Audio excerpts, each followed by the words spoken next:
सुप्रभात मेरे प्रिय विद्यार्थियों, आप सभी का हार्दिक स्वागत है कक्षा 7वीं के ई लर्निंग हिंदी के व्याकरण के कक्षा में। तो विद्यार्थियों, जैसा कि आप जानते हैं कि हम लोग समास नामक पाठ को पढ़ रहे थे और उस सिलसिले में हमने समास किसे कहते हैं, समास विग्रह क्या है, कर्मधारी पहले तत्पुरुष समास, उसके सारे भेद, उसके बाद कर्मधारय समास तक कर लिया था। तो आज देखिए मैंने श्याम पट पर लिख के रखा है द्विगु समास। तो आज हम लोग जो है द्विगु समास को करने वाले हैं। उससे पहले आपने कर्मधारय को भी जान लिया होगा, जिसमें विशेषण विशेष्य उपमान उपमेय मतलब एग्जाम्पल जहाँ पर देते हैं और जिसका एग्जाम्पल देते हैं ऐसा रिलेशन रहता है। और तत्पुरुष आप जानते हैं कि इसका पूर्व पद गौण होता है और उत्तर पद प्रधान होता है। ठीक है, तो द्विगु समास को पहचानने का एकमात्र ट्रिक ये है कि उस समस्त पद के पूर्व पद में कोई संख्या होगी। क्या ट्रिक है? ट्रिक है कि उस समस्त पद के पूर्व पद में कोई संख्या होगी। ठीक है, जहां पर भी किसी भी समास में समस्त पद में आप देखेंगे कि पूर्व पद में संख्या है, पूर्व पद इसका संख्यावाचक है। अब विशेषण सर्वनाम ये सब पढ़ के संख्यावाचक क्या है ये तो आप लोग जान ही गए हैं। तो जहां पर भी संख्या है वहीं पर द्विगु समास है। चलिए उदाहरण लेते हैं। आकाश में आप लोग क्या देखते हैं? कॉन्स्टेलेशंस देखते हैं। उन कॉन्स्टेलेशंस के बहुत सारे नाम होते हैं। उनमें से अब इंडियन नाम्स की बात कर रही हूँ, नेम्स की बात कर रही हूँ मैं। तो उनमें से एक कॉन्स्टेलेशन है जिसका नाम है सप्तर्षि।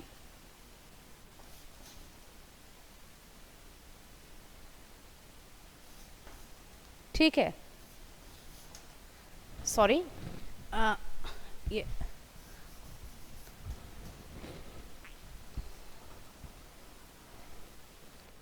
सप्तर्षि। ठीक है, तो ये क्या है? सप्तर्षि यानी कि 7 ऋषियों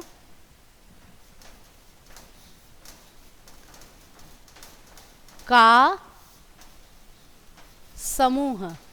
7 ऋषियों का समूह। तो सप्त मतलब क्या है? 7 है। तो इसका मतलब यहाँ पर पूर्व पद में संख्या थी, तो यहाँ पर जो है संख्या वाचक होने के कारण द्विगु समास है। इसी तरह से त्रिभुवन, 3 भुवनों का समूह। ठीक है, उसके बाद जैसे कि सप्तर्षि का स्पेलिंग शायद मेरा गलत हो गया था। It will be like this. मैंने पहले ही सही लिखा था, फिर गलत हो गया, कंफ्यूजन हो गया। आप लोगों की तरह मुझे भी कभी कभी कंफ्यूजन होता है। To err is human and I made the mistake. Saptarshi. ठीक है, दिस इज द स्पेलिंग। उसके बाद जैसे होता है, आप लोग बचपन में कहानियाँ सुनते थे या कार्टून टीवी में देखते थे, पंचतंत्र की कहानियाँ। तो तंत्र कितने थे? पंच, तो यानी 5, पंच यानी 5, तो 5 तंत्रों का समूह। तो यहाँ पर द्विगु समास है। तो उम्मीद है कि आपको द्विगु समास में अब कोई डाउट नहीं है। अब नेक्स्ट जो है हमारा, यह है अव्ययी भाव समास। क्या बोला मैंने? अव्ययी भाव। चलिए लिखते हैं।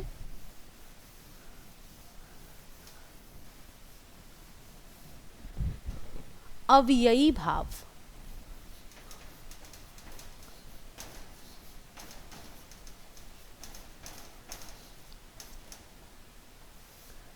अव्ययी भाव समास। अब अव्ययी भाव मतलब क्या? अव्यय का से अव्ययी भाव आया है।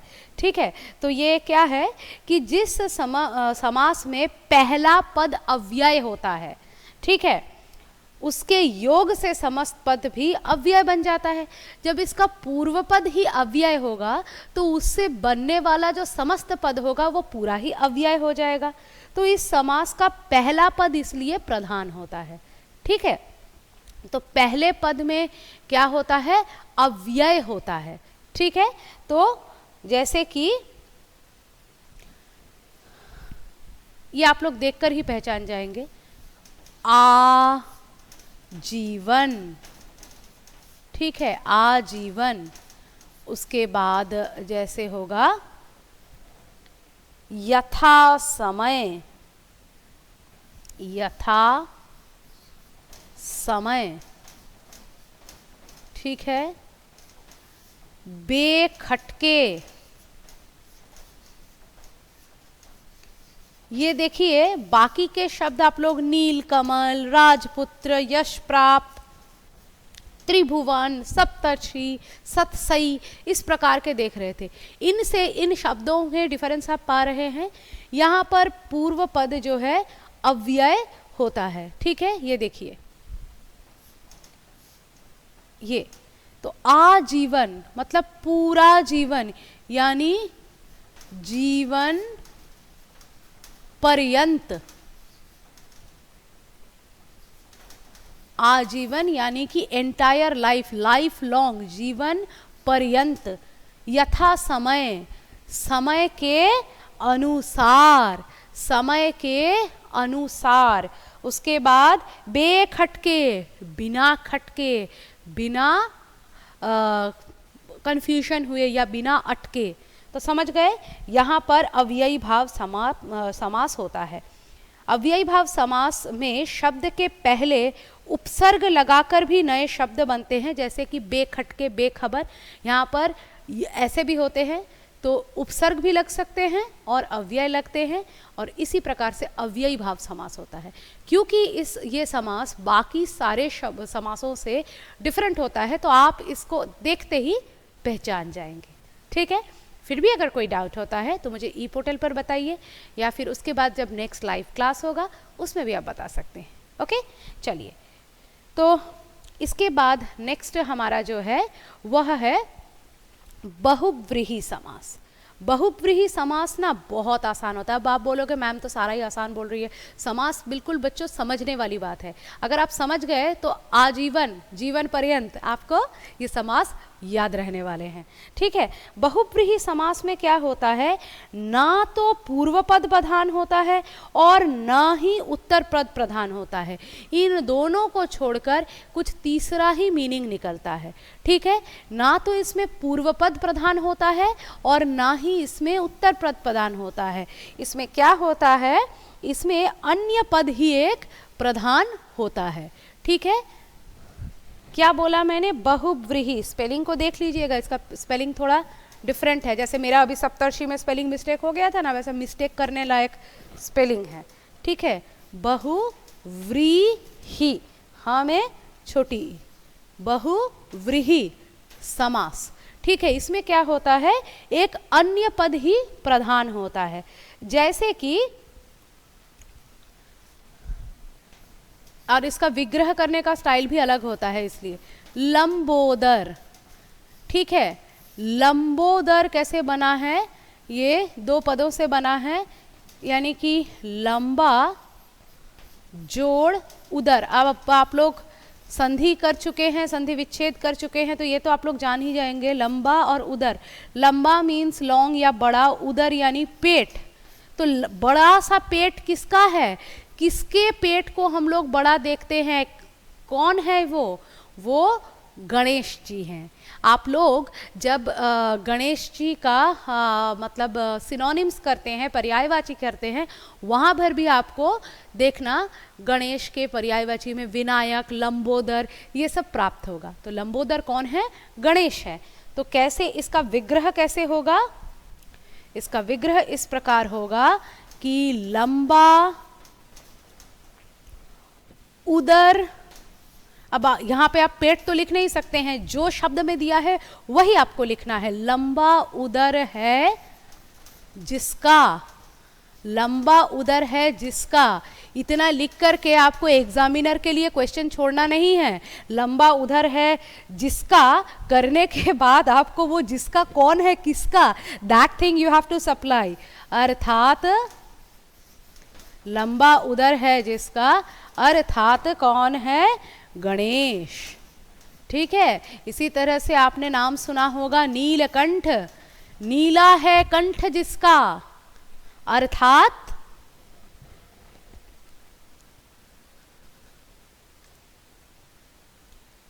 नीला है कंठ जिसका, अर्थात कौन है, अर्थात हमारे हैं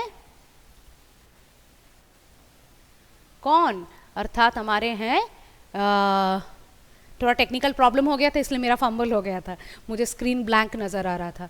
चलिए, तो लंबा है उदर जिसका, अर्थात कौन, लंबा है उदर, सॉरी देखिए टेक्निकल प्रॉब्लम के साथ साथ मेरे दिमाग में भी प्रॉब्लम हो गया, ये प्रॉब्लम दिमाग तक चला गया। चलिए, नीलकंठ, नीला है कंठ जिसका, अर्थात महादेव।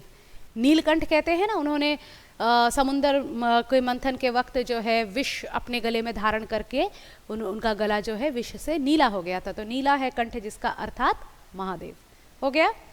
अब आखिरी एक समास बाकी है जिसको कहते हैं क्या, द्वंद्व समास। मैं आज आप लोगों को नहीं कराती इसको, लेकिन ये द्वंद्व समास इतना आसान है कि मुझे लगा कि क्यों ना मैं ये भी करके आप लोगों के दिमाग से ये बोझ उतार दूं कि बाप रे और भी समास के भाग बाकी है, पता नहीं हम कैसे करेंगे, ये टेंशन आप लोगों को नहीं रहेगी। इसलिए मैं जो है आप लोगों को ये दोनों ही मतलब पूरा ही करा देती हूँ, जिससे कि आप लोग जान जाए कि ये सब समास वमास कुछ नहीं है, ये तो हम लोग समझ गए हैं, अब तो चुटकी बजाते ही हम लोग कर लेंगे। मैंने द्वंद्व का स्पेलिंग जैसे लिखा है आपके बुक में आपको वैसा लिखा हुआ नहीं नज़र आएगा, क्योंकि मैंने द जो कि हमारा आधा है उसमें हलंत न लगाकर द के साथ व को लिख दिया है संयुक्त अक्षर के रूप में, सॉरी संयुक्त व्यंजन के रूप में। लेकिन आप लोग इसको चाहें तो ऐसे भी लिख सकते हैं। ये देखिए, ये और ये इक्वल टू ये है, दोनों एक ही चीज़ है, ठीक है। तो द्वंद्व समास में क्या होता है, इसमें द्वंद्व होता है, इसमें क्या होता है, दोनों के बीच में टकरार होती है, मतलब दोनों सेम लेवल के हैं, दोनों में टकरार होती है, कोई बड़ा कोई छोटा नहीं होता है। इसलिए हम लोग इसको क्या करते हैं, और से ज्वाइन कर देते हैं। जब दोनों एक ही कैटेगरी की चीज़ होते हैं तो हम लोग कंजंक्शन लगा देते हैं एंड, ठीक है। तो वैसे ही, या फिर कभी कभी ऐसा हो जाता है दोनों दोनों के ऑपोजिट हो जाते हैं, तो ये अथवा ये, तो या लगा देते हैं तब, ठीक है। तो जैसे सुख दुख, सुख और दुख, तो सुख और दुख तो नहीं लिख सकते हैं, दोनों दोनों के ऑपोजिट हैं, सुख दुख, इनके बीच में हमेशा ऐसे हाइफन नजर आएगा आप लोगों को, ऐसे समस्त पद में सुख दुख, सुख और दुख एक साथ तो नहीं रह सकते, अगर ये है तो वो नहीं है, तो ये हो जाएगा सुख या दुख, ठीक है। ये क्या हो जाएगा, सुख या दुख। नेक्स्ट, जैसे है एक जैसा चीज, एक जैसा चीज कैसे, जैसे कि दाल चावल, दाल चावल, दाल चावल एक जैसा चीज है, ठीक है। तो एक ही जैसा चीज है, एक ही साथ खाते हैं, चावल अलग दाल अलग तो नहीं होता है, एक ही साथ खाते हैं, तो यहां पर होगा दाल और चावल, दाल और चावल। तो समझ गए विद्यार्थियों किस प्रकार से इनको किया जाता है, बहुत आसान है। तो इस समास में क्या होता है, दोनों पद प्रधान होते हैं और दोनों के बीच योजक चिन्ह से ये जुड़ा होता है। तो मुझे नहीं लगता है अब आप लोगों को इसको समझने में कोई दिक्कत हुआ होगा, फिर भी अगर प्रॉब्लम है you can come up to me, when and how and where that you all know. So see you again in the next class, till then bye.